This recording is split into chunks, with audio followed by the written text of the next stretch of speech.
வணக்கம். Welcome to கதை திரட்டு. இந்த வீடியோவில் நம்ம என்ன கதை கேட்க போகிறோம்னா, பாசபந்தம் கதையின் 12வது பகுதி. நம்ம சேனலை இதுவரைக்கும் சப்ஸ்கிரைப் பண்ணாதவங்க சப்ஸ்கிரைப் பண்ணுங்கள். பக்கத்தில் இருக்கிற பெல் ஐகானை கிளிக் பண்ணி ஆல்ங்கிற ஆப்ஷனை ப்ரெஸ் பண்ணுங்கள். ஸோ தட் நான் போடுற கதைகளை உடனுக்குடனே நீங்கள் கேட்கலாம். வாங்க கதைக்குள்ளே போகலாம். சேலைக்கு பொருத்தமான அணிகலன்களை எடுத்து எடுத்து பார்த்து கொண்டிருந்த சித்ரா ஒரு வழியாக தேர்ந்தெடுத்து விட்ட சந்தோஷத்தில், இந்த புடவைக்கு இந்த செட் மேட்ச் ஆகும்ல மிரு என்று உற்சாகத்துடன் சொல்லி கொண்டிருந்தார். அம்மா, நான் இங்கே பேசிட்டு இருக்கேன், நீ என்ன சொல்லிட்டு இருக்க என்று மிருதுளா எரிச்சல் பட, சத்தம் போடாதடி, எல்லாரும் ஹாலில் தான் இருக்காங்க, சீக்கிரம் முதல்ல நான் சொன்னதை செய், இப்போ வெறும் நிச்சயம்தான், உனக்கு எக்ஸாம் முடிஞ்ச பிறகுதான் கல்யாணம்லாம் என்று அவர் பாட்டிற்கு கூறிக்கொண்டே எல்லாவற்றையும் எடுத்து வைக்க, அம்மா, நான் மேலே படிக்கணும்னு சொல்லிட்டு இருக்கேன், நான் சொல்றது காதில் விழுதா இல்லையா என்று மிருதுளா கொஞ்சம் குரலை உயர்த்த, அதெல்லாம் நல்லா விழுது, படிப்பெல்லாம் எப்போ வேணா படிச்சுக்கலாம் மிரு, ஆனால் கல்யாணம் எல்லாம் அந்தந்த வயசில் நடக்கணும். நீ என்ன சின்ன குழந்தையா மிரு? அதான் பிஜி முடிக்க போற, இப்போ பண்ணாமல் பின்ன எப்போ பண்ணுறது? இந்த சம்பந்தம் ரொம்ப நல்ல சம்பந்தம், நாமளே தேடினாலும் கிடைக்காது. டைம் வேஸ்ட் பண்ணாமல் சீக்கிரம் ரெடி ஆகு, நான் போய் அவங்களுக்கு காஃபி எடுத்து வச்சுட்டு வரேன் என்று அவர் கண்டிப்பாக சொல்லிவிட்டு சென்று விட சோர்வுடன் கட்டிலில் அமர்ந்து விட்டாள் இவள். நீ சரியான வேஸ்ட்டுக்கா, நானா இருந்தேன்னா நேரம் மாப்பிள்ளைகிட்டேயே போய் எனக்கு கல்யாணம் செய்துக்க இஷ்டமில்லைன்னு சொல்லிடுவேன் என்று கூறி ஆரா வேறு கூடுதல் எரிச்சலை கிளப்பினாள். ஆம், ஆராவை போல மிருதுளா அதிரடி பெண் இல்லை. எந்த விஷயமாக இருந்தாலும் ஓரளவுக்குத்தான் எதிர்த்து பேசுவாள், அதன் பின் அடங்கி போய்விடுவாள். இந்த திருமண விஷயத்திலும் அப்படித்தான். முடிந்த அளவு தாயிடம் சொல்லி பார்த்தவள் வேறு வழி இல்லாமல் தயாராகி காஃபி தட்டுடன் ஹாலுக்கு சென்றாள். கையில் காஃபி ட்ரேயுடன் குனிந்த தலை நிமிராமல் ஹாலுக்கு வந்தாள் மிருதுளா. ஹால் சோஃபாவில் மாப்பிள்ளை சந்துருவும் அவனின் தாய் மீனாட்சியும் அமர்ந்திருந்தனர். சித்ரா சொல்லிவிட்டது போல அவர்களிடம் சென்று காஃபியை கொடுத்தவள் கொஞ்சம் தள்ளி வந்து நின்று கொண்டாள். முதல் முறை இந்த மாதிரி அடுத்தவர், அதுவும் இளைஞன் முன் நிற்பதால் உள்ளுக்குள் உதறல் எடுக்க கை விரல்கள் லேசாக நடுங்கிக் கொண்டிருந்தது. எப்போதடா இங்கிருந்து ஓடலாம் என்ற மனநிலையில் நின்று கொண்டிருந்தாள் மிருதுளா. காஃபியை உறிஞ்சிக்கொண்டே கீழ்கண்ணால் மிருதுளாவை பார்த்து கொண்டிருந்தான் சந்துரு. அவன் தாயோ அவளை தன் பார்வை என்னும் தராசில் அளந்து கொண்டிருந்தார். நம்மளை விட வசதி கம்மினாலும் பொண்ணு பார்க்க லட்சணமாத்தான் இருக்கா, நம்ம பையன் பக்கத்தில் நின்னா ஜோடி பொருத்தம் நல்லாத்தான் இருக்கும் என்று மனதுக்குள் நினைத்தவர் மிருதுளாவிடம் படிப்பு சமையல் போன்ற சில கேள்விகள் கேட்டவருக்கு அவளின் அடக்கமும் மரியாதையும் திருப்தியாக இருக்க தன் மகன் பக்கம் திரும்பி, என்னடா பொண்ணை பிடிச்சிருக்கா என்று கேட்க, அவனோ பிடிச்சு இருக்குமா என்று சத்தமே வராமல் சொல்ல, அப்புறம் என்ன, என் பையனுக்கு உங்க பொண்ணை பிடிச்சிருக்கு, கூடிய சீக்கிரம் கல்யாணத்தை வச்சுக்கலாம் என்றவர் மோகனிடம் மேற்கொண்டு வரதட்சணை பற்றி பேசினார். சந்துருவின் சொந்த ஊர் மதுரை மாவட்டத்தில் உள்ள அந்த பெரிய டவுன் கிட்டத்தட்ட நகரம் போல அனைத்து வசதிகளையும் கொண்டது. அந்த ஊரில் நாட்டாமை குடும்பத்தை சேர்ந்தவர்தான் முத்துப்பாண்டி. அவரின் மனைவிதான் மீனாட்சி. இவர்களுக்கு ஒரு மகனும் 2 மகள்களும் உள்ளனர். மகன் சந்துரு பொறியியல் படித்துவிட்டு சென்னையில் வேலை பார்த்து வருகிறான். இவனுக்கு மூத்தவள் சுஜாதா திருமணமாகி திருநெல்வேலியில் கணவனுடன் இருக்கிறாள். இவளுக்கு ஒரு மகனும் மகளும் இருக்கின்றனர். இளையவள் மீனா அதே ஊரை சேர்ந்த பணக்கார குடும்பத்தில் திருமணம் செய்து கொண்டு கணவனுடன் வசிக்கிறாள். இவளுக்கு ஒரே மகள். வீட்டின் ஒரே ஆண் வாரிசான சந்துருவிற்கு ஊரெல்லாம் பெண் தேடி கடைசியில் மிருதுளாவுடைய ஜாதகம் அமோகமாக பொருந்தி போக இவர்களின் குடும்பத்தை பற்றி விசாரித்ததில் ரொம்பவே திருப்தி அடைந்து பெண் கேட்டு வந்துள்ளனர். மிருதுளாவை பெண் கேட்டு வந்ததில் 2 காரணம் உண்டு. அவர்களை விட வசதி குறைவாக இருக்கும் குடும்பத்தில் பெண் எடுத்தால் பெண் வீட்டில் உள்ளவர் தங்களுக்கு கட்டுப்பட்டு நடப்பார்கள், அவர்களை அதிகாரம் செய்யலாம் என்ற மீனாட்சிக்கு எண்ணம். அதே போல மிருதுளா போல அமைதியான பெண் என்றால் அவளை தன் கட்டுப்பாட்டுக்குள் வைத்திருப்பதோடு தன் மகள்களும் தன் வீட்டில் எப்பொழுதும் போல ராஜ்யம் செய்யலாம் என்றும் நினைத்திருந்தார். சந்துருவின் தந்தை எப்பொழுதும் வீட்டு விஷயங்களில் கலந்து கொள்ள மாட்டார். பஞ்சாயத்து, தொழில், இப்படி வெளி வேலைகளில் மட்டும்தான் கவனம் செலுத்துவார். வீட்டில் மீனாட்சியின் ராஜ்யம்தான். கணவனிடம் பவ்யமாக இருப்பவர், பிள்ளைகளிடம் அப்படியே நேர் எதிர். குறிப்பாக சந்துரு விஷயத்தில் இவர் சொன்னதுதான் சட்டம். அதை மீறி ஒன்றும் செய்ய முடியாது. பெண் பிள்ளைகளிடம் மட்டும் கூடுதல் நெருக்கம் உண்டு. பள்ளி படிப்பு வரை தாயின் கெடுபிடி கட்டுப்பாட்டில் வளர்ந்தவன் எப்படியோ கெஞ்சி கூத்தாடி சென்னைக்கு படிக்க வந்தான். தன் வீட்டில் வசதி இருப்பதால் தாயை தாஜா செய்து நண்பர்களுடன் தனியே வீடு எடுத்து தங்கி கல்லூரிக்கு போய் வந்தான். பள்ளி படிக்கும் வரை ஓரளவுக்கு நல்ல பையனாக இருந்தவன் குடும்பத்தை விட்டு தனியே வந்ததிலிருந்து பெற்றோரிடம் படிக்கிறேன் என்று காட்டிக்கொண்டு இல்லாத கெட்ட பழக்கங்கள் அனைத்தையும் கற்றுக்கொண்டான். ஆனால் அவ்வப்போது சென்னைக்கு மீனாட்சி அவனை பார்க்க வரும் நேரம் மட்டும் இப்படி ஒரு நல்ல பையனா என்பது போல இருக்கும் அவன் செயல்கள்.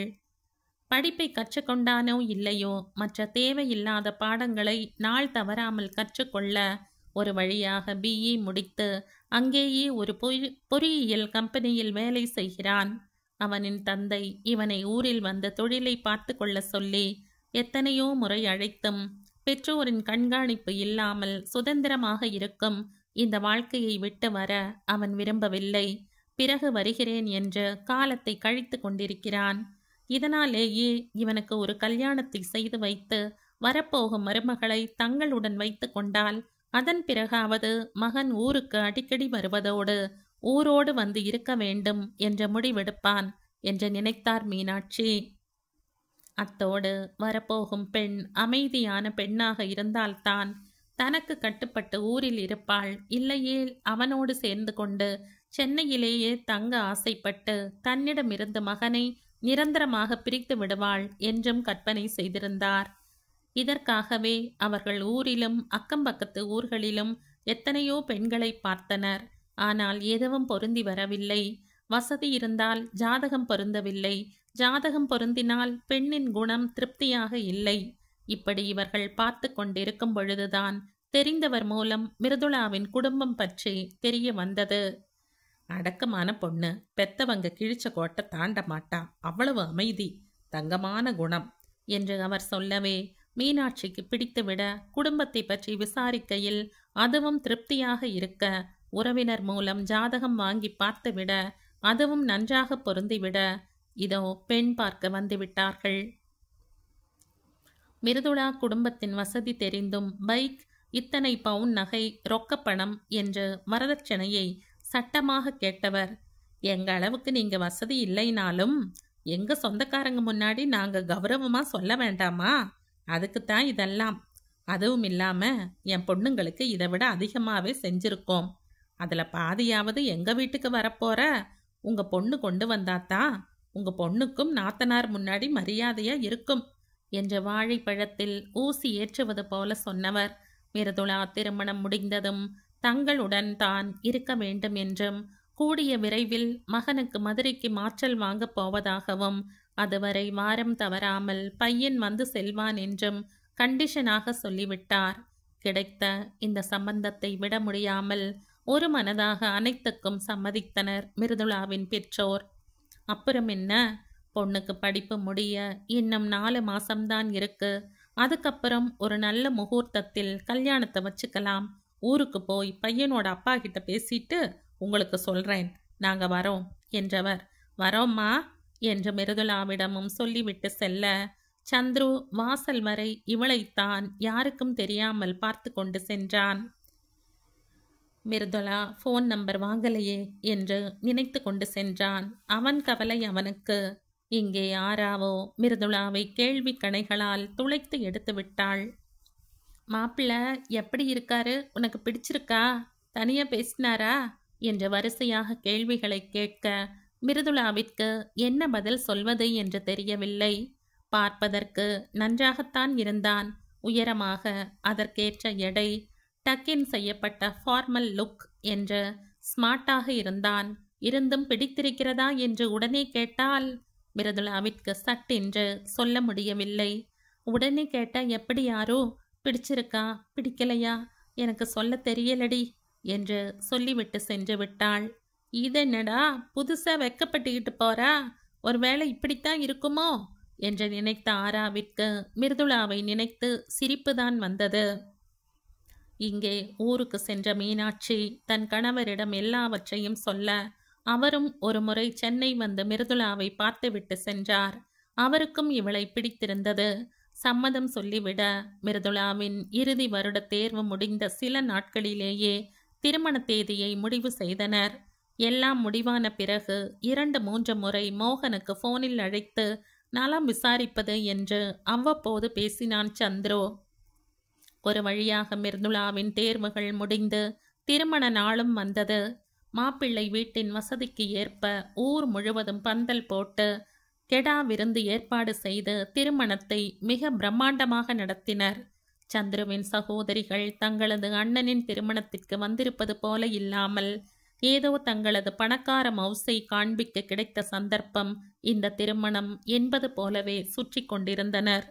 மரியாதைக்கு வலிய வந்து பேசிய ஆராவை அவர்கள் பார்த்த பார்வையிலேயே நீ எங்களுக்கு கீழ என்ற தலை கனம் தெரிய, அவளோ இப்பெதுக்கு இந்த லுக்கு விடுதுங்க, சர்த்தம் போங்கடி என்று நினைத்து கொண்டு நகர்ந்து விட்டாள். சந்துருவின் வீட்டில் பெண்கள் ஒரு வகையில் இருந்தாலும் அவன் தந்தை முத்துப்பாண்டி மிருதுளாவின் குடும்பத்திடம் நல்ல முறையில் மரியாதையாகவே பேசினார். இவ்வாறாக ஒவ்வொருவரின் மனதிலும் ஒவ்வொரு எண்ணங்களுடன் திருமணம் இனிதே முடிவடைந்தது. அரண்மனை போல இருந்த அந்த வீட்டின் மாடியில் இருந்த சந்துருவின் அறையில் அன்று இரவே சடங்கு ஏற்பாடு செய்யப்பட்டிருக்க, பால் சொம்புடன் அறைக்குள் நுழைந்த மிருதுளாவின் வெட்கத்தில் மயங்கி போன சந்துரு ஆசையுடன் அவளை அணைத்து கொண்டான். அடுத்த 2 நாட்கள் அங்கேயே தங்கிய மிருதுளாவின் குடும்பத்தினர் அதன் பின் மிருதுளாவை மறு வீட்டுக்கு அழைத்து சென்றனர். அலுவலகத்தில் 10 நாட்கள் விடுமுறை எடுத்திருந்த சந்துரு மிருதுளாவை அழைத்து கொண்டு ஹனிமூன் சென்று வந்தான். அதன் பின் மனமே இல்லாமல் சென்னை புறப்பட்டு சென்றான். தினமும் காலை இரவு என்று நேரம் தவறாமல் மிருதுளாவை தொலைபேசியில் அழைத்து பேசுபவன் சனிக்கிழமை அதிகாலையிலேயே வீட்டிற்கு வந்து விடுவான். அவர்கள் இருவருக்கும் சந்தோஷமாக நாட்கள் நகர்ந்து கொண்டிருக்க, தோ மிருதுளா திருமணம் முடிந்து கிட்டத்தட்ட 1 மாதம் கடந்திருந்தது. அவர்கள் வீட்டில் அனைத்துக்கும் வேலையாட்கள் இருந்ததினால் மிருதுளாவிற்கு வெறும் மேற்பார்வை பார்க்கும் வேலைதான். சில சமயம் அவளும் சமையல் செய்வாள். மாமியார் மருமகள் உறவும் ஓரளவுக்கு நன்றாகவே சென்று கொண்டிருந்தது. மிருதுளா பொதுவாகவே அமைதியான குணம் என்பதால் தான் உண்டு தன் வேலை உண்டு என்று இருந்து விடுவாள். மிருதுளாவின் இந்த குணமே மீனாட்சிக்கு இன்னும் வசதியாக போயிற்று. எங்கே வரப்போகிறவள் தன் இடத்தை இந்த வீட்டில் பிடித்து விடுவாளோ என்று பயந்து கொண்டிருந்தவருக்கு மிருதுளாவின் இந்த அமைதியான குணம் கூடுதல் கர்வத்தைத்தான் கொடுத்தது. அதுவே அவரின் செயல்களிலும் வெளிப்படும். கொடுமை என்று சொல்ல முடியாது, ஆனால் எந்த விஷயத்திலும் அவரின் சொல்தான் முடிவு என்பது போலத்தான் நடந்து கொள்வார். மிருதுளா விஷயத்திலும் அப்படித்தான். அவளிடம் அபிப்பிராயமெல்லாம் கேட்க மாட்டார். செய்ய வேண்டியது இதுதான், முடித்துவிடு, இதுதான் அவரின் செயல்பாடாக இருக்கும். எங்கேயும் வெளியே செல்வதென்றால் கூட இவர் சொல்லும் புடவையைத்தான் மிருதுளா உடுத்த வேண்டும். இதை உடுத்தாதே, இதை பேசாதே, இப்படி நடந்து கொள்ளாதே என்று அவளின் ஒவ்வொரு செயலையும் இவரது கட்டுப்பாட்டிற்குள் வைத்திருந்தார். மிருதுளாவும் அதன்படியே நடந்து கொள்வது அவருக்கு கூடுதல் வசதியே. இவர் எது சொன்னாலும் சரிங்கத்த, அப்படியே செஞ்சுடுறேன் என்று பணிந்து போய்விடுவாள். அந்த மாதம் அவர்கள் ஊரில் திருவிழா என்பதால் சந்துருவின் சகோதரிகள் குழந்தைகளுடன் தாய் வீட்டிற்கு வந்திருந்தனர். இளையவளான மீனா மிருதுளாவிடம் ஓரிரு வார்த்தைகள் பேசுவாள். ஆனால் மூத்தவள் சுஜாதாவின் பார்வையே மிருதுளாவை மட்டம் தட்டுவதாகத்தான் இருக்கும். இதை அறிந்த மிருதுளா அவளிடம் எதையும் காட்டிக்கொள்ள மாட்டாள். அன்றைய தினம் அப்படித்தான். மிருதுளா கிச்சனில் இருக்கிறாள் என்பது தெரியாமல் சுஜாதா தன் தாயிடம் பேசிக் கொண்டிருந்தாள். போயும் உனக்கு இந்த வீட்டில் தான் பொண்ணு கிடைச்சதாமா? சரியான பிச்சைக்கார குடும்பமா இருக்காங்க. சீருன்னு செஞ்சதே ரொம்ப கம்மி. இதுல மேற்கொண்டு செய்ய வேண்டிய முறையெல்லாம் கணக்கு பார்த்து செலவு செய்யறாங்க. இவ்ளோ பெரிய சொத்துக்கு என் தம்பி தான் ஒரே வாரிசு. எவ்வளோ பெரிய குடும்பம் நாம. அவனோட பொண்டாட்டி ஊரே மூக்கல விரல வைக்கிற மாதிரி சீரு சனத்தியோட வர வேண்டாமா? என் மாமியாரு உன் தம்பி பொண்டாட்டி என்ன கொண்டு வந்தான்னு கேட்கும்போது எனக்கு சொல்லவே அவமானமா இருக்கு என்று சொல்ல, அதற்கு மீனாட்சியோ, அடியே கூறுகட்டவளே, உனக்கு தெரிஞ்ச விஷயம் எனக்கு தெரியாதாடி? காரணமாத்தான் நம்மளை விட வசதி குறைச்சலான வீட்டில இருந்து பொண்ணு எடுத்தேன். இங்கிருந்து கல்யாணம் செஞ்சு போனியே, நீ அங்க எப்படி இருக்க? உன் மாமியாரையே காலுக்கு கீழே வச்சிருக்கிற மாதிரி தானே மவுசா இருக்க. நம்மள மாதிரி உன் மாமியார் வீட்லயும் வசதி இருந்தோம். நீ வைரமும் தங்கமும் கை நிறைய சீரும் கொண்டுட்டு போனதால தானே உன் மாமியார் வச்சிருந்த கொத்து சாவி இப்ப உன் கையில இருக்கு. இதே மாதிரி உன் தம்பிக்கும் பொண்டாட்டி வந்துட்டா அப்புறம் என் கையில இருக்கிற கொத்து சாவி அவகிட்ட போயிடுச்சுன்னா?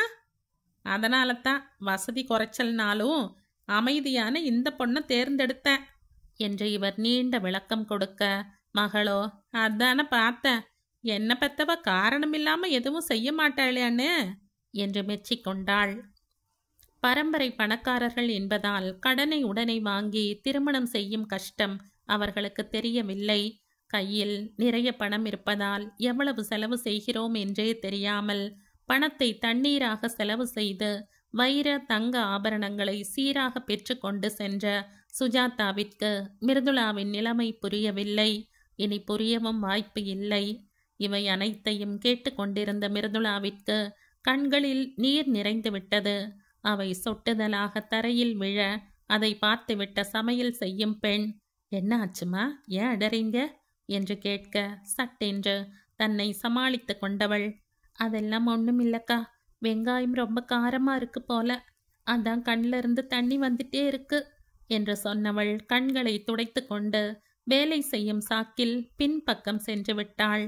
அவள் செல்வதையே பார்த்து கொண்டிருந்த அந்த பெண், வசதி வாய்ப்பு அளவுக்கு அதிகமாகவே இருந்தோம், இந்த வீட்டு பொம்பளைகளுக்கு குணம் கொஞ்சம் கூட இல்லை, போயும் போய் இந்த வீட்டில் இந்த பொண்ணு வாழ வந்திருக்கே என்ற மிருதுளாவை நினைத்து வருத்தப்பட்டு கொண்டு சென்றார். சந்திரவிற்கு அலுவலகம் இருப்பதால் அவன் திருவிழாவிற்கு வரவில்லை. அன்று மாலை அனைவரும் திருவிழாவிற்கு கிளம்ப வீட்டின் மருமகள் என்ற முறையில் போக வேண்டியிருப்பதால் மிருதுளாவும் எளிய பட்டுப்புடவையில் குறைந்த அளவு நகைகளுடன் புறப்பட்டு கீழே வந்தாள். அவளை பார்த்ததும் முகம் சுளித்த சுஜாதா, இந்த ஊர்ல தினப்பொழப்பு பழிக்கிறவன் பொண்டாட்டியை இதை விட ஒசத்தியா உடுத்துட்டு வருவா. நாட்டாம வீட்டு மருமவ வெறும் ஒரு ஆரத்தை போட்டுட்டு வரா. உங்க வீட்டுல பொண்ணு எடுக்கணும்னு எங்க தலை எழுத்து என்று அவளுக்கு கேட்கும்படி சொல்ல, மிருதுளாவிற்கு திருவிழாவிற்கு போக வேண்டும் என்ற எண்ணமே விட்டு போனது. அந்த நேரம் வீட்டிற்குள் நுழைந்த முத்துப்பாண்டிக்கு தன் மகளின் பேச்சு காதில் விழ, ஏற்கனவே இந்த வீட்டில் சொத்து பத்து கொட்டித்தான் கிடக்கு, காசு பணத்தை விட நல்ல குணம்தான் நம்ம வீட்டில் குறைச்சிருக்கு, அதில் என் மருமக எல்லாரையும் விட ஒசத்திதான் என்றார். எல்லோரையும் என்ற வார்த்தையில் அழுத்தம் கொடுத்து. பொதுவாக முத்துப்பாண்டி வீட்டுக்குள் நடக்கும் விஷயங்களில் தலையிட மாட்டார். ஆனால் மிருதுளாவை அப்படி பேசியது அந்த வீட்டின் மருமகளை தன் கௌரவத்தை சொல்வது போலவே அவருக்கு தோன்றியது. சொன்னது தன் மகளாகவே இருந்தும் தன் வீட்டில் வாழ வந்திருக்கும் பெண்ணை சொல்வதை அவர் ஏற்கவில்லை.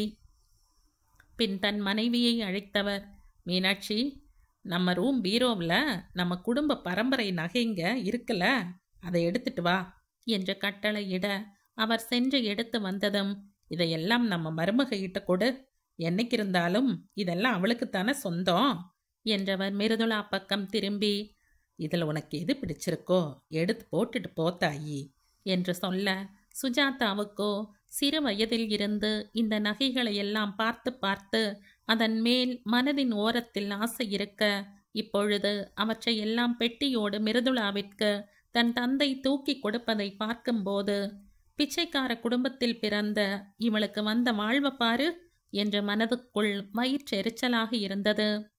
மீனாட்சிக்கும் அப்படித்தான். இதெல்லாம் வீட்டுக்கு வரப்போகும் மருமகளுக்குத்தான் என்று தெரிந்தும் தன் மகள்களுக்கு இந்த நகைகள் மேல் ஆசை இருப்பது தெரிந்தமையால் மிருதுளா இதெல்லாம் கேட்கவா போகிறாள் என்ற எண்ணத்தில் தன் மகள்களுக்கு ஆளுக்கு பாதியாக கொடுக்கலாம், பின்னாடி தேவைப்பட்டால் மருமகளுக்கு வேறு புது நகைகள் வாங்கி கொடுத்து விடலாம் என்று நினைத்திருந்தார். ஆனால் இப்பொழுது தன் கணவர் சொன்ன பிறகு அதை செய்யாமல் இருக்க முடியுமா? மகளை ஓரக்கண்ணால் பார்த்து கொண்டே அந்த பெட்டியை மிருதுளாவிடம் கொடுத்தார். ஆனால் மிருதுளாவோ, ஐயோ மாமா, இதெல்லாம் எனக்கு எதுக்கு? உங்ககிட்டவே இருக்கட்டும். இல்லை அண்ணிங்களுக்கு கொடுங்க, நான் இதெல்லாம் போட மாட்டேன் மாமா என்றாள். பெட்டியை எடுத்து வரும்பொழுதே சுஜாதாவின் முகம் போன போக்கை வைத்தே இதில் அவளுக்கு விருப்பம் இல்லை என்பதை புரிந்திருந்தாள் மிருதுளா. அத்தோடு இயல்பாகவே அவளுக்கு நகைகள் மேல் எப்பொழுதும் ஈடுபாடு இருந்தது இல்லை. ஆனால் முத்துப்பாண்டியோ கட்டாயம் நகைகளை அவள் வைத்து கொள்ள வேண்டும் என்று முடிவாக சொல்லிவிடவே பெரியவரின் வார்த்தைக்காகவே அரை மனதாக அவற்றை வாங்கி கொண்டவள். அதிலிருந்து ஒரு அட்டிகையும் பதக்கம் வைத்த செயினையும் கூடவே வளையல்களையும் போட்டு கொண்டாள். இவளை பார்த்த முத்துப்பாண்டி, மகாலட்சுமி மாதிரி இருக்கம்மா என்று கூறிவிட்டு சென்றார். இப்படியே ஒரு விதமாக நாட்கள் செல்ல கிட்டத்தட்ட 5 மாதம் கடந்திருந்தது. அன்றொரு நாள் சமையல் கட்டில் நின்று கொண்டிருந்த மிருதுளாவிற்கு குமட்டி கொண்டு வரவே கொல்லைப்புறம் சென்றவள் வயிற்றை பிடித்து கொண்டு வாந்தி எடுக்க, சமையல் செய்யும் பெண்மணி ஏதோ நல்ல செய்தி என்று நினைத்தவர் ஓடி சென்று மீனாட்சியை அழைத்து கொண்டு வர, ஈ என்ற வாயெல்லாம் பல்லாக சிரித்து கொண்டே வந்தவர் மிருதுளாவிடம் கேட்க, அதெல்லாம் இல்லாத்த, நேத்து சாப்பிட்ட சாப்பாடு ஒத்துக்கல போல, அதான் வாந்தி வந்துடுச்சு என்று அவள் பதில் கூறினாள்.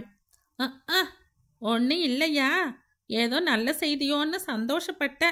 ஏற்கனவே 5 மாசத்துக்கு மேலே ஆகிடுச்சு, இன்னும் ஒரு புழு பூச்சியை காணோம் என்றவர், உனக்கு உடம்புல குறை ஏதும் இல்லையே என்று வேலை செய்பவர்கள் முன்பு பட்டென்று கேட்டுவிட, முழுக்கென்று கண்களில் நீர் நிறைந்துவிட கூனி குறுகி போய்விட்டாள் மிருதுளா.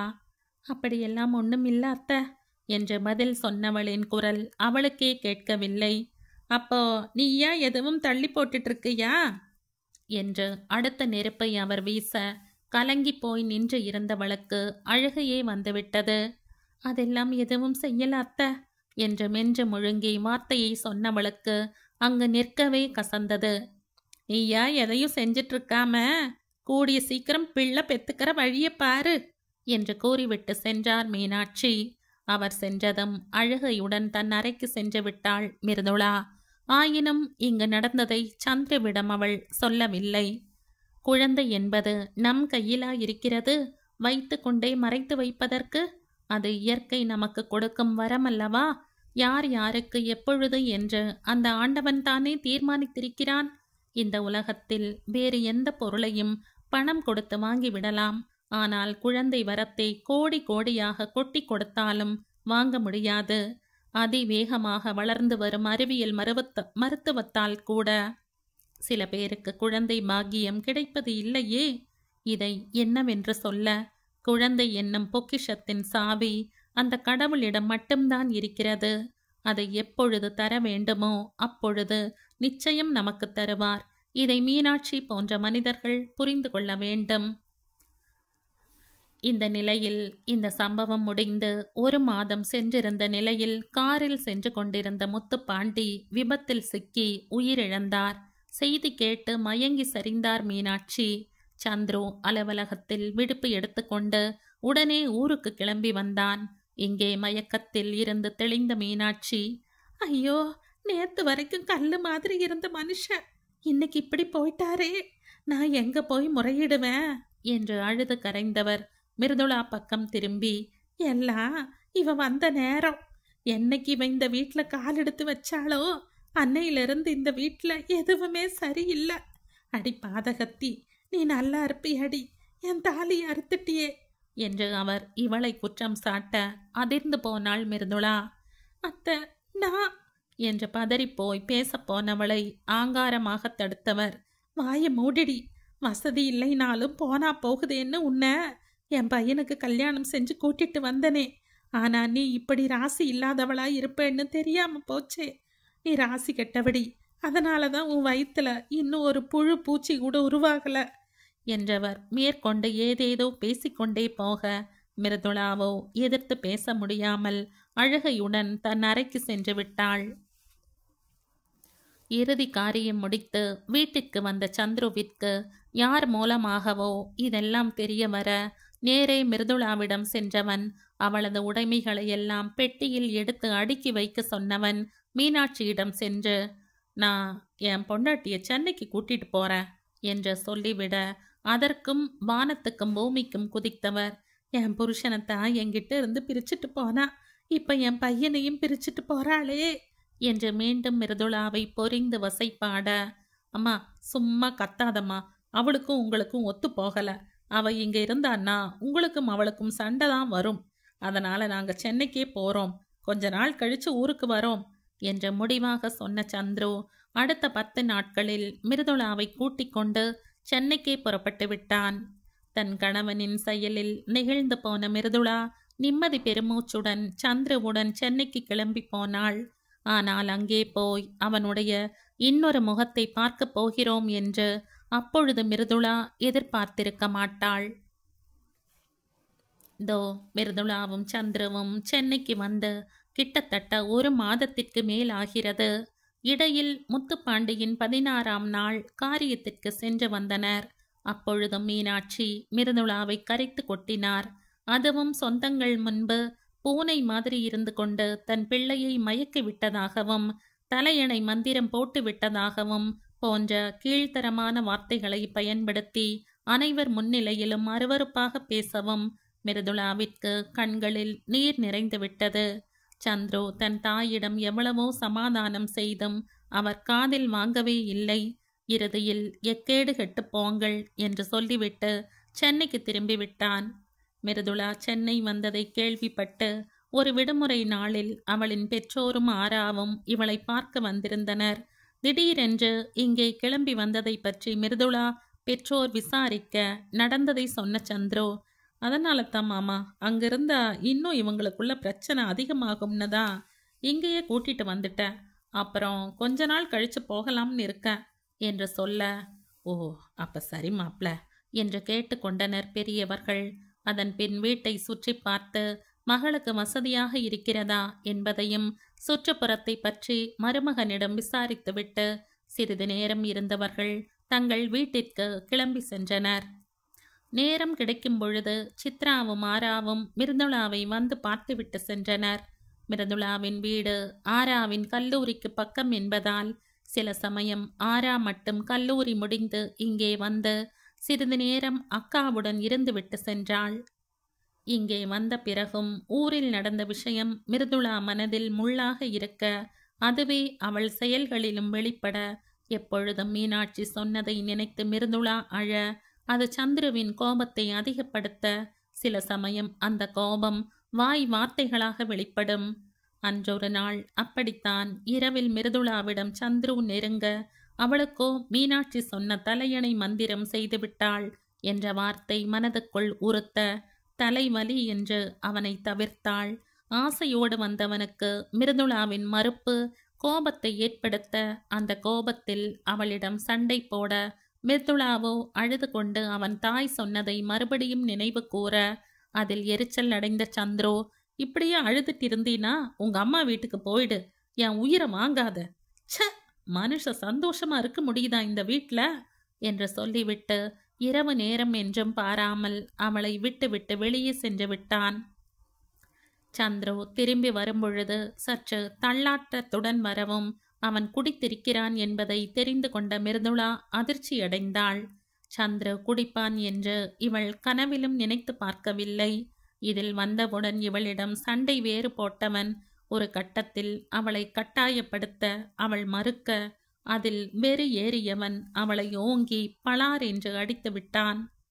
இத்தனை நாள் ஒரு வார்த்தை கூட கடிந்து சொல்லாமல் பாசத்துடன் நடந்து கொண்டவன் இன்று வெறும் கட்டில் சுகத்தை மறுத்ததற்காக அடித்ததில் அவன் இவ்வளவு தானா என்று ஒரு கணம் நினைத்தவள் அடுத்த கணம் துக்க வீட்டில் மீனாட்சி இவளை பேசும் பொழுது சந்துரு சமாதானம் செய்து சென்னைக்கு அழைத்து வந்தது ஞாபகம் வர, ஏதோ டென்ஷனில் இப்படி நடந்து கொண்டான் என்று தன்னைத்தானே சமாதானம் செய்து கொண்டாள். ஆனால் மிருதுளா மனதில் சந்துரு மேல் அதிருப்தி முளைத்திருந்தது உண்மை. அதன் பின் நாட்கள் அதன் போக்கில் சென்று கொண்டிருந்தது. தனியே வந்ததில் இருந்து சந்துரு அவ்வப்போது கோபப்படுவதும் குடிப்பதும் சிகரெட் பிடிப்பதும் வாடிக்கையானது. சில சமயம் கோபமாக இருக்கும் நேரத்தில் இவளை அடிக்கவும் செய்தான். ஆனாலும் மிருதுளா அவனின் அலுவலக டென்ஷனை நினைத்து இதையெல்லாம் பெரிதுபடுத்தாமல் பொறுத்து கொண்டு போய்விடுவாள். இப்படியே 2 மாதங்கள் கடந்துவிட யாரும் இல்லாமல் வீட்டிலேயே தனியே இருப்பது அவளுக்கு போர் அடிக்க ஆரம்பிக்க, சரி வேலைக்கு செல்வோம் என்று முடிவெடுத்தவள் சந்துருவிடம் அதை பற்றி பேச அவனும் சரி என்று சம்மதம் சொன்னான். தோழிகளின் உதவியுடன் அடுத்த 1 வாரத்தில் சற்று தள்ளி இருந்த ஒரு KPO கம்பெனியில் வேலைக்கு சேர்ந்தாள். அது அவள் படித்த துறை சம்பந்தப்பட்டதால் விரைவில் கற்றுக்கொண்டவள் அதில் உற்சாகத்துடன் தன்னை ஈடுபடுத்தி கொண்டாள். அதன் பின் அவளுக்கு நாட்கள் பம்பரமாக சென்றது. காலை எழுந்ததும் இருவருக்கும் சேர்த்து காலை மதிய உணவுகளை தயார் செய்யும் மிருதுளா பின் குளித்து தயாராக அதற்குள் சந்துருவும் ரெடியாகி வர, இருவரும் சாப்பிட்டு முடித்ததும் சந்துரு தன் பைக்கிலேயே மிருதுளாவை அவளது அலுவலகத்தில் விட்டுவிட்டு தன் அலுவலகத்திற்கு செல்வான். மாலையில் அவள் பஸ் பிடித்து வீட்டிற்கு வந்து விடுவாள். அதன் பின்பே சந்துரு வேலை முடித்து வருவான். மிருதுளா தன் தோழிகள் வேலை செய்யும் அலுவலகத்திலேயே வேலைக்கு சேர்ந்துள்ளதால் அவர்களின் நண்பர்களும் இவளுக்கும் நண்பர்களானார்கள். அதில் ஆண் நண்பர்களும் அடக்கம். மிருதுளாவும் சரி அவளின் நண்பர்களும் சரி எந்தவித கள்ளமும் இல்லாமல் அனைவரும் நல்ல நண்பர்களாகவே பழகினர். ஆனால் இதுவே மிருதுளா வாழ்க்கையில் புயலை கிளப்பியது. அன்றொரு நாள் இரவு வேளையில் மொபைலில் நண்பர்கள் குரூப்பில் சாட் செய்து கொண்டிருந்த மிருதுளா பதிலுக்கு அவர்கள் அனுப்பிய காமெடி ரிப்ளைக்கு அவளையே அறியாமல் வாய்விட்டு சிரித்து கொண்டிருக்க, அப்பொழுது அறைக்குள் வந்த சந்துரு, என்ன மிரு இப்படி விழுந்து விழுந்து சிரிக்கிற என்ற புன்னகையுடன் கேட்க, பதிலுக்கு விவரத்தை கூறிய மிருதுளா, இந்த ரம்யாவும் சரணும் செமையா காமெடி சண்டை போடுறாங்க, ஒருத்தருக்கு ஒருத்தர் ரிப்ளை படிக்கும்போது செம சிரிப்பா இருக்கு என்றவள் மொபைலை சந்துருவிடம் காட்ட, ரம்யா சரணை கலாய்த்து மெசேஜ் அனுப்பியிருக்க, அதற்கு அவனோ அவளின் உடல் எடையை குறிப்பிட்டு, பூசணிக்காய் மாதிரி இருக்க ப்ரோ உன்னை தூக்குனாரு, அவர் கை கால் உடையறது கன்ஃபார்ம் என்று அனுப்பி இருக்க, ரம்யாவோ வந்தேன்னு வச்சுக்கோ அப்படியே உன்னை கடிச்சு வச்சிருவேன் என்று பதில் அனுப்பி இருக்க, அதற்கு அவனோ, சின்ன வயசுல ஸ்கூல்ல வச்சு என்னை கையில கடிச்சு வச்சல, அதை நான் மறக்கவே இல்லை, நீ என் கையில மாட்டுன மவளை ரத்தம் வர அளவுக்கு கடிச்சு வைக்கிறேன் என்று பதில் அனுப்பியிருந்தான். மற்றவர்களோ டிராகுலா படங்களை பதிலுக்கு அனுப்பி அவர்கள் சண்டையை கிண்டல் செய்திருந்தனர். இவ்வாறு அங்கே ஒரு கலைபெறமே நடந்து கொண்டிருக்க, அதை பார்த்து மிருதுளா சிரித்து கொண்டிருக்க, இவளும் சில இடங்களில் ரிப்ளை கொடுக்க என்று ஒரே கலாட்டாவாக இருந்தது. ஆனால் அவர்கள் சகோதர எண்ணத்துடன் இயல்பாக பேசிக் கொண்டிருந்தது சந்துருவிற்கு மனதுக்குள் தப்பான எண்ணத்தை ஏற்படுத்தியது. அந்த பையன் இந்த பொண்ணை குண்டுன்னு உடம்பு குறிப்பிட்டு சொல்றான், கடிச்சிடுவேன்னு வரம்பு மீறி பேசுறான், இதை எல்லாரும் சிரிச்சுட்டு பார்க்குறாங்க, இவளும் எதுவும் சொல்லாம சிரிக்கிறா, ஃபோன்லேயே இப்படின்னா ஆஃபீஸில் எப்படி இருப்பாங்க என்று ஒரு கணவனாக அவன் மனதுக்குள் சந்தேகம் முளைக்க ஆரம்பித்திருந்தது. அந்த சந்தேகம் போக போக ஆலமரம் போல பெரிதாகி மிருதுளாவை பார்த்து சொல்லக்கூடாத வார்த்தையை சொல்ல வைக்கப் போகிறது என்று அவனுக்கு புரியவில்லை. தன் எண்ணத்தில் இருந்து வெளியே வந்தவன், சாட் பண்ணது போதும், போய் தூங்கு, டைம் ஆயிடுச்சு என்று கூறியவன் அவளிடமிருந்து மொபைலை பிடுங்கி வைத்துவிட்டு லைட்டை ஆஃப் செய்துவிட்டு படுக்க, என்னாச்சு இவருக்கு என்ற யோசனையுடன் இவளும் தூங்கி போனாள். அதன் பின் அவள் ஃபோனை யூஸ் செய்வதை சந்துரு பார்க்க நேர்ந்தால் காரணமே இல்லாமல் எரிந்து விழ ஆரம்பித்தான். அவளும் அமைதியாக சென்று விடுவாள். அன்றொரு நாள் மிருதுளா தூங்கியதும் நள்ளிரவில் அவளின் மொபைலை எடுத்த சந்துரு அவளின் வாட்ஸ்அப்பை ஓபன் செய்து மெசேஜ்கள் எல்லாவற்றையும் அவளுக்கு தெரியாமல் படித்து பார்த்தான். இவன் செய்வது தெரியாமல் அவள் நல்ல உறக்கத்தில் இருந்தாள். முழுவதும் படித்து முடித்தவன் எடுத்த இடத்திலேயே வைத்துவிட்டு அமைதியாக தூங்கிவிட்டான். அடுத்த நாள் அலுவலகம் சென்ற மிருதுளாவிடம் தோழி ஒருத்தி, என்னடி உன்னோட வாட்ஸ்அப் லாஸ்ட் சீன் நைட் 2 மணி காட்டுச்சு, அவ்வளோ நேரம் என்ன பண்ண என்று கேட்க, இதை கேட்டு அதிர்ச்சி அடைந்தவள், நான் நைட்டு சீக்கிரமே தூங்கிட்டேன்டி, நல்லா பாரு ஐஷு, வேற யாராவது இருக்கும் என்று பதில் சொல்ல, அவளின் தோழியோ, ப்ரொஃபைல் பிக்சர் வச்சு கூடவா தெரியாது? அது நீதான், வேணும்னா பாரு என்றவள் உடனடியாக தனது மொபைலை எடுத்து காண்பிக்க, ஆம், தோழி சொன்னபடி நள்ளிரவைத்தான் காட்டியது. இதெப்படி என்று யோசித்தவள், ஒருவேளை தான் தெரியாமல் தூக்க கலக்கத்தில் ஓப்பன் செய்திருப்போமோ என்ற குழப்பத்தில் அதை அப்படியே விட்டுவிட்டாள். ஆனால் அது தினமும் தொடர்ந்தது. இது மட்டுமல்லாமல் மிருதுளா இல்லாத சமயத்தில் அவளின் முகநூல் பாஸ்வேர்டையும் எப்படியோ தெரிந்து கொண்ட சந்துரு தனது லேப்டாப்பில் அவளது முகநூலை ஓப்பன் செய்தவன் அவளது நண்பர்கள் லிஸ்டில் அவனுக்கு பார்க்க தவறானவர்கள் என்று தோன்றிய ஆண் நண்பர்களையும் மேலும் இவளது போஸ்டிற்கு கமெண்ட் செய்தவர்களையும் அன்பிரிண்ட் செய்தான். இந்த விஷயமும் அவளது நண்பர்கள் மத்தியில் சர்ச்சையை கிளப்பியது. ஆண் நண்பர்கள் வந்து, என்ன மெரு, பிடிக்கலன்னா நேரடியாக சொல்லிடு, நாங்கள் டிஸ்டர்ப் பண்ண மாட்டோம், நாங்கள் அந்த மாதிரி பசங்க கிடையாது, அதை விட்டுட்டு எதுக்கு ரீசன் இல்லாமல் அன்பிரிண்ட் செஞ்ச, நான் ஏதாவது தப்பாக சொல்லிட்டேனா என்று எல்லோரும் வந்து கூறிவிட்டு போகவும் தான் அப்படி எதுவும் செய்யவில்லை என்று இவள் பதில் சொல்ல, ஒருவேளை உன்னோட ஐடியை ஹேக் பண்ணிட்டாங்களோ என்று நண்பர்கள் சொல்ல, ஒருவேளை அப்படியும் இருக்குமோ என்று நினைத்தவள் கொஞ்ச நாள் முகநூலை பயன்படுத்த வேண்டாம் என்று முடிவெடுத்தாள். அதன் பிறகு அவளது ஐடியில் எந்த ஆக்டிவிட்டீஸும் காட்டாததால் ஹேக் தான் போல என்று நினைத்து அதை பயன்படுத்தாமல் சிறிது காலம் கழித்து பார்த்து கொள்ளலாம் என்று அப்படியே விட்டுவிட்டாள். மொபைலில் இருந்த ஆப்பையும் டெலிட் செய்துவிட்டாள். இவள் இப்படி செய்ததினால் சந்திரவும் அதற்கு மேல் இவளுடைய முகநூலை பார்க்காமல் விட்டுவிட்டான். மிருதுளாவின் அலுவலகத்தில் சமீபத்தில் காதலித்து திருமணம் செய்து கொண்ட ஒரு ஜோடி அடுத்து வரவிருக்கும் விடுமுறை நாளில் ஹோட்டலில் விருந்து கொடுக்க ஏற்பாடு செய்திருந்தனர். அலுவலக வேலைகளில் இந்த விஷயத்தை சந்திருவிடம் சொல்ல மறந்துவிட்டாள் மிருதுளா. புறப்படும் நாள் அன்றுதான் இந்த விஷயம் ஞாபகம் வர சந்துருவிடம் சொல்லலாம் என்று நினைத்தாள். ஆனால் அவனோ அவசர வேலையாக அவனது அலுவலகம் சென்று விட்டான். சரி என்று அவனுக்கு ஒரு மெசேஜ் மட்டும் அனுப்பிவிட்டு இவள் ஹோட்டலுக்கு சென்று விட்டாள். நண்பர்களுடன் அரட்டை, கேலி, கிண்டல் என்ற நேரம் செல்ல இவள் வீட்டிற்கு வர இரவு நேரமாகிவிட்டது. காலிங் பெல்லை அடித்துவிட்டு இவள் காத்திருக்க உடை கூட மாற்றாமல் சந்துரு வந்து கதவை திறந்தான். இவள் உள்ளே நுழைந்ததும் கதவை பூட்டிவிட்டு வந்தவன், எங்க போயிட்டு வர என்ற பல்லை கடித்து கொண்டு கேட்க, அவளோ, அதான் உங்களுக்கு மெசேஜ் அனுப்பியிருந்தேங்க என்று சொல்லி முடிக்கவும் அவள் கன்னத்தில் இடி என சந்துருவின் கை இறங்க அந்த அடியில் தூர போய் விழுந்தாள் மிருதுளா. கன்னத்தில் கை வைத்து கொண்டு அதிர்ந்த முகத்தோடு அவனை நிமிர்ந்து பார்த்தாள்.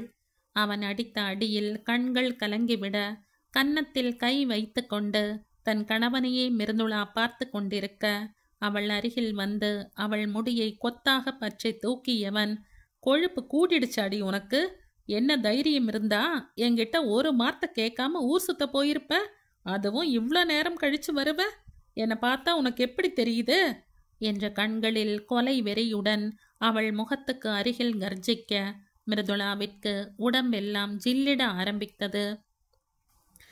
ஃப்ரெண்டு கல்யாணம்னு ட்ரீ என்று சொல்லி முடிக்கவில்லை.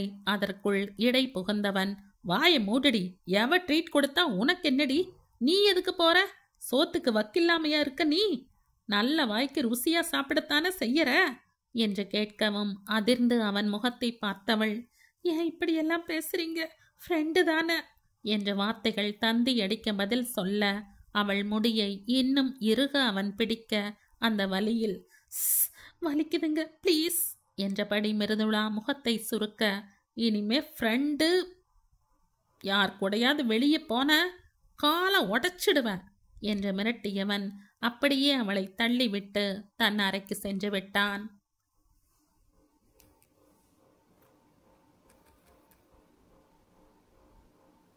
இந்த கதையின் தொடர்ச்சியை அடுத்த பதிவில் கேட்கலாம். நன்றி.